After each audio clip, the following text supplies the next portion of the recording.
Olha, há uma polarização equivocada no Brasil sobre socialismo e liberalismo e, em algum sentido, sobre esquerda e direita. Ou a gente mistura tudo como se fosse uma mesma coisa, ou distingue tudo como se do outro lado nada prestasse. O liberalismo, por exemplo, erra ao acreditar no tal do livre mercado como uma instância que seja capaz de gerenciar a sociedade, como se fosse capaz de se autorregularizar. Isso tem produzido muita concentração e muita exclusão, por outro lado. Mas o liberalismo acerta quando enxerga no potencial dos indivíduos a força do desenvolvimento de uma sociedade, quando compreende que o desejo pessoal por superação pode e deve ser uma fonte de superação, de avanço. O socialismo, por outro lado, engana-se ao crer numa sociedade plena de distribuição sem que haja participação ativa do indivíduo.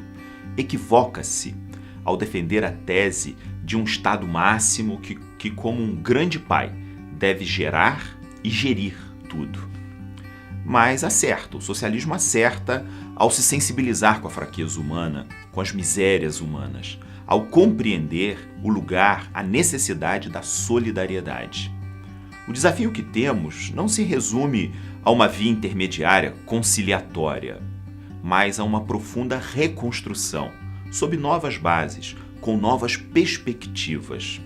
Primeiro, um caminho que priorize a pessoa, especialmente aquela pessoa que esteja em situação de vulnerabilidade, situação de risco.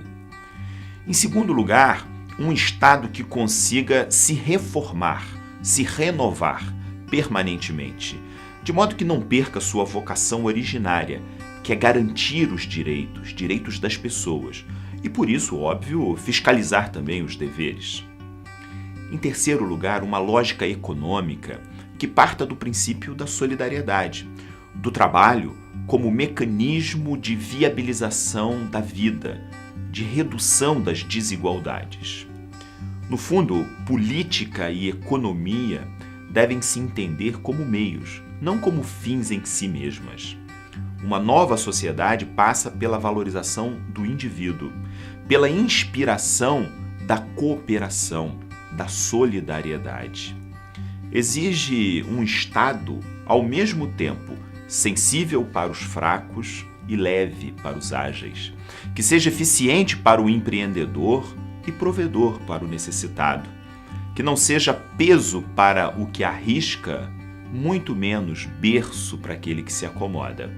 Uma nova sociedade requer política e economia voltem os seus esforços para além de si, na direção dos cidadãos. É o salto do singular para o plural, um mergulho que exige comunhão com o íntimo e abertura para o todo.